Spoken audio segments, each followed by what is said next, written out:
Hi everyone, this is Mr. Lee. In this video, we are going to go over two-dimensional projectiles. So what I want you all to do is actually pause the video right now, and in front of you, you should see a table, a table for the x-axis and a table for the y-axis. And this is my quote-unquote information to memorize. So a lot of the times when you are solving projectile motion problems, there's a lot of hidden information or information that is given, but you got to read between the lines, and this table it should help out. And the more we practice projectile motion stuff, this will become a little bit more intuitive. But just to start, it's always nice to have this table out. Okay, and what I'm going to do is I'm going to go through all those variables that explain why this is all the case. All right, good. So now that you've done that, let's actually analyze projectile motion. So projectile motion is when an object is thrown and it moves in a parabolic path. And so this idea of a parabolic path will look something like this. So what I did is I went ahead and I created a video analysis of this, and you can see where I took my data points. On the screen you can see how this looks like a parabolic path, where the red dots shows you the path of the ball. Okay, and so that's something that we should know, that whenever you're looking at a projectile motion problem, you're looking at this arch of a motion. And so I went ahead and I made the position versus time graph. So let's look at the horizontal position one first. So when we take a look at the horizontal position versus time graph, okay, it's important to first remind ourselves, right, at this position time graph, the slope represents the velocity. So we can see here that the position time graph, we actually have a linear graph. And this is the graph that is represented of the car lab that we did. And so that's a very important idea.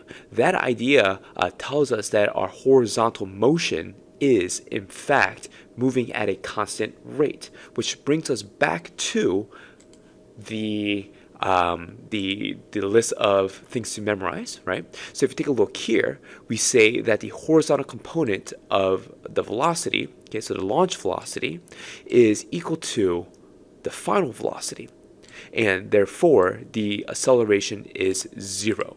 So what does that mean? Well, let's talk about the idea of the horizontal component. So if I were to have launched the ball in the parabolic path that you see before you, right, and let's represent the ball as just a dot, the actual launch velocity would look, let me make that a little bit more angled.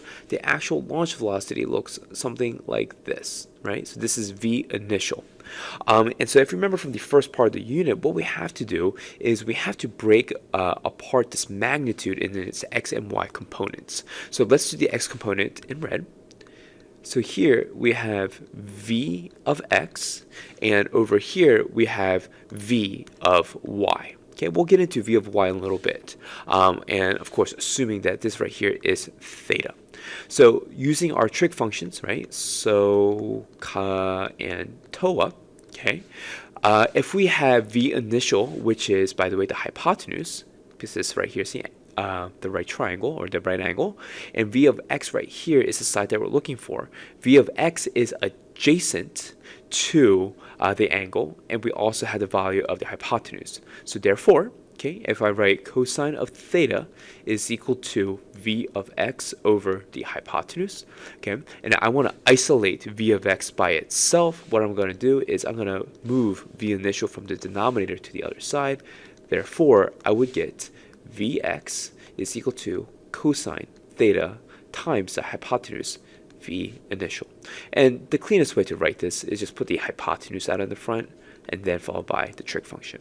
Okay, so knowing that, we also can tell that v of y is the same idea, but instead of cosine, we have v initial, because that's a hypotenuse, sine of the angle. All right, so according to the graph that we just saw over here, okay, this tells us that the horizontal velocity was constant. It's at a negative 2.89. Okay, it doesn't matter. So as time progresses from 0 seconds to 0.7 seconds, our velocity, our slope, is constant. And that is a huge idea. So what this means is that, let's say we're looking at different parts of the object's travel path. Okay, so what this means is that this v of x here, I'm going to do this in red. Okay, I'm going to try my best to draw the magnitudes accurately. So if that v of x is equal to this v of x, is equal to this v of x, is equal to this v of x, which is equal to this v of x, which is equal to this v of x, which is equal to this v of x. And even when it lands, okay, and this is the important one, even when it lands, the object is still considered to be moving, right? It has the same v of x. So your v of x never changes. Therefore, your acceleration is 0 because there is no change. And so one way of writing this is the following. You can put this off on the side. I'm putting it right below it, but you can put it, off on the left. V initial x is equal to v final x because acceleration in the x-axis is 0. Okay. Now this is a very theoretical sense. In the real world, when we have air resistance, that is most definitely not the case. But until we get there, always assume that your horizontal acceleration is always 0.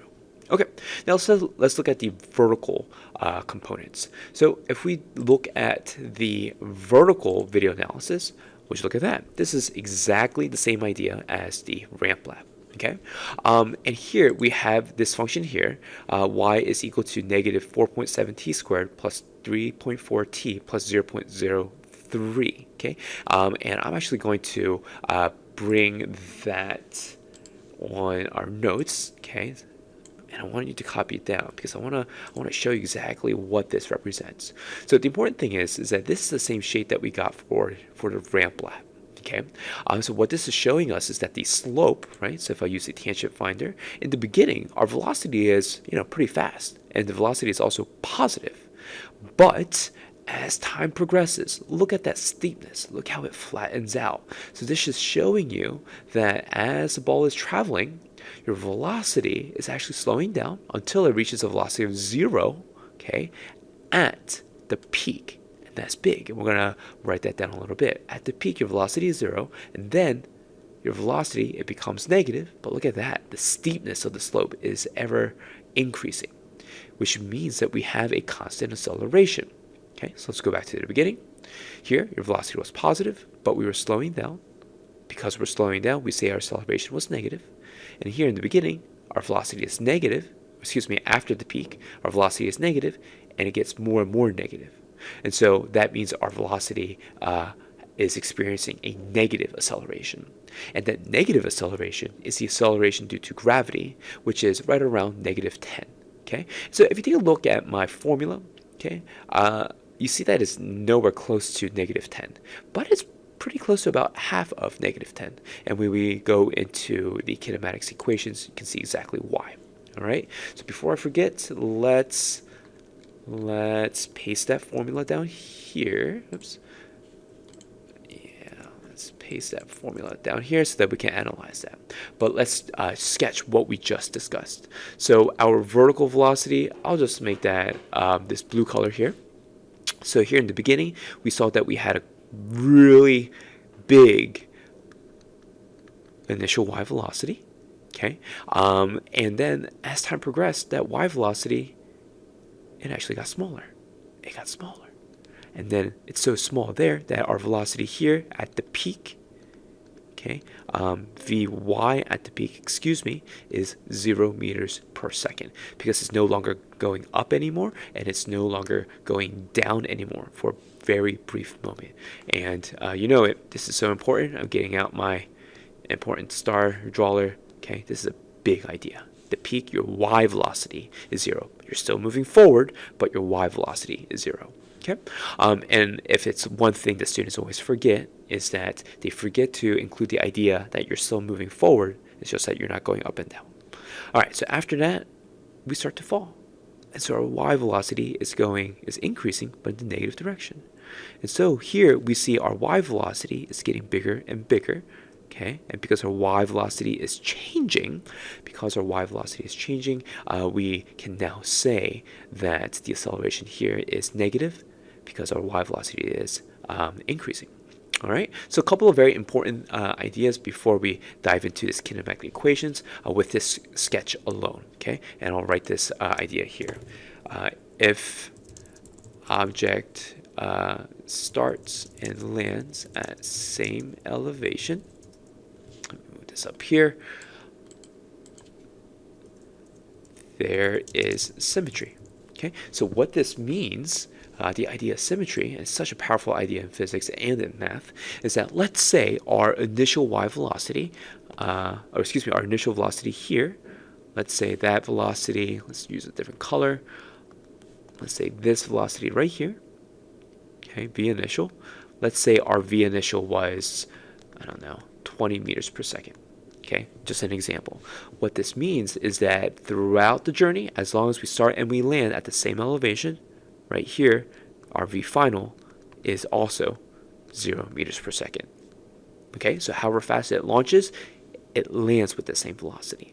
Okay, and so if we're going back to the ideas, okay, we know that our Vx initial and our Vx final is the same Vx's. So what this means is that our V initial y right here is equal to, by the way, V initial y, we figured it out as V sine theta, okay, is the same. So Vfy is equal to V initial y, because our landing velocity is the same and our x component is the same, except one big difference, it's negative, okay, it's pointing downwards.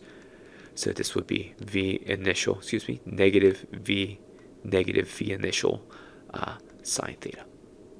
Cool stuff, right? And so what this shows you is that at the peak actually indicates the symmetrical point.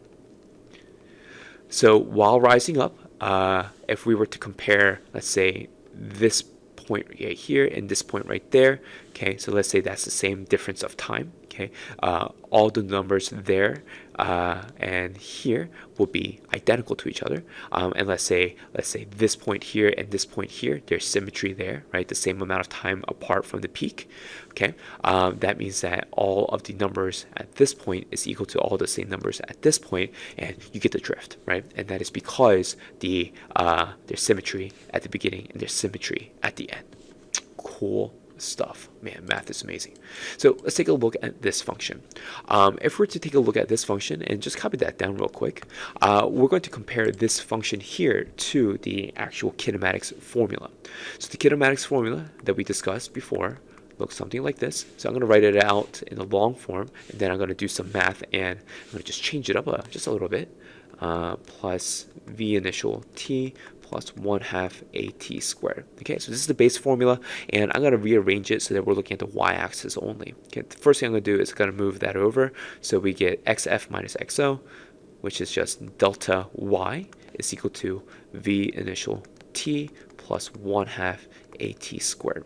Okay, but what I want to do is I want to rearrange this to actually match this, and we see here t squared is closer to the equal sign, so we get the following: 1/2 at squared plus v initial t plus, well, in this case it'll be plus 0. Okay, so if we were to compare these two, what we get is a way for us to read exactly what this function tells us from this kinematics formula. So we know that y final, okay, is equal to negative 4.7 t squared plus 3.4 t plus 0.03, which is essentially just 0, right? Okay, and so if we take a look here, we see some couple cool things that's happening. You see that t squared and this t squared, right? So it's the same thing in the formula, from the kinematics formula in this function. You see this t here and this t here, those are the same t's. So knowing that, this is a very powerful tool that we can do. If I were to ask you, what is your initial y velocity? Well, according to the function, our initial y velocity is 3.4. Whoa. And so if I were to ask you, well, what about that negative 4.7? What does that negative 4.7 equal? We're going to do the same trick, right? I'm going to line up everything that's in front of the t squared, and I'm going to say, well, Mr. Lee, negative 4.7 is equal to 1/2 of a. And if we do a little bit of algebra, we see that a is equal to negative, roughly 9.8 meters per second, which is the acceleration due to gravity. Okay, now that's I don't know about you, that's pretty strong, right? That's a pretty strong idea of where we could just take something that like a graphical program gives us, and we could actually apply it to our kinematics formula and in real life. So we see here that whatever number is in front of this t squared is equal to 1/2 of the acceleration. Okay, and we saw this when we did our linearization project. If you remember from class, I said when we linearize it, the number that's in front of the t squared, it should be relatively close to 5-ish. And we can see now here why it's right around 5-ish, because it's 1/2 of that acceleration due to gravity. Okay, so we started off with the table of known, or the givens, right? So the information to memorize. So what I want to do now is I want to show you when we are solving these kinematic problems or these projectile motion problems. I highly encourage you, until you get like really good with this, and even then, like me personally, I always create a table to really help me organize the information, my thoughts, and it makes my work a lot cleaner. Okay, and so I encourage all of you to at the start of every projectile motion problem to start off with a x and y table. Okay, and then with each table you're going to create the following: your initial position, your final position, your initial velocity, your final velocity, your acceleration, and your time. Okay, and you could go all the way across like so. Okay, then we're going to draw a line down. All right, notice how I stopped at t. Okay, and the reason why I stopped at t is because the time of flight is determined. First off, it's determined by the y-axis, but how long it takes for the object to go up and down is the same amount of time that it takes to go, forward or backwards. So these two are shared. Okay, this time is shared. And just a couple quick reminders. So when I create this table, these are like the very first things I usually write in. So I almost always know that your acceleration, the x-axis, unless otherwise, is 0. Okay. Whenever you're launching something, just like how we measure something out from like using a meter stick, we start at position 0. So this is usually 0 meters per second, or 0 meters. Our V initial and V final, I just like to put a little symbol like right here to indicate that they are both going to be the same, right? And your final, that's usually something that you have to find. Okay. Now, if we look at the y column, if the object is hitting the floor, we know our final position is usually 0. And so because that's an if, I'm gonna put a 0 there with like, I don't know, like maybe quotes there, because it's not always going to be 0, right? But if it hits the floor, it's usually going to be 0. This XO, I'm just going to put the letter H there, just as a reminder. That's oftentimes the height. Let's see, our A will always be -10 meters per second. Okay, so a lot of times when I first start off the kinematic or the projectile motion problems, I start off with something like this, and then I fill in what I calculated and what I know. And the very last thing I want to share with you is we touched upon it at the very beginning, but it's the idea of how to get initial velocity and final velocity of both the x and the y component. Okay, more specifically the initial. So here, if this is your velocity vector, okay, just as a reminder, Vx and Vy. So at this point, I do have to tell you the things that students often miss. And the things that students often miss are the arrowheads. Please do not forget the arrowheads. The arrowheads are a good reminder if it's going to be positive or negative. So as you remember, the shortcut for Vx, especially if theta is right there, okay, Vx is often V cosine of theta. Okay, and that is if and only if your theta is there. And the shortcut for this one is V sine theta. Okay, and that is if and only if your theta is right there. So you keep on, I keep on saying if and only if theta is there. What if theta is not there? What if theta is in fact here? So in this case, right, so this is a special case, meaning a lot of the times the problems won't do this for you unless like that's the whole purpose of the problem, to get you to think in a different fashion, right? So this is still Vx and this is still Vy. So because Vx is opposite of this side, okay, it's no longer the sine function, excuse me, it's no longer the cosine function, but because it's opposite, it'll be the sine version. And because Vy is touching this angle right here, this will be V cosine theta. Okay, so it only depends on where the theta is located. Okay, so with that being said, the best way to really approach this is to just get as much practice as possible.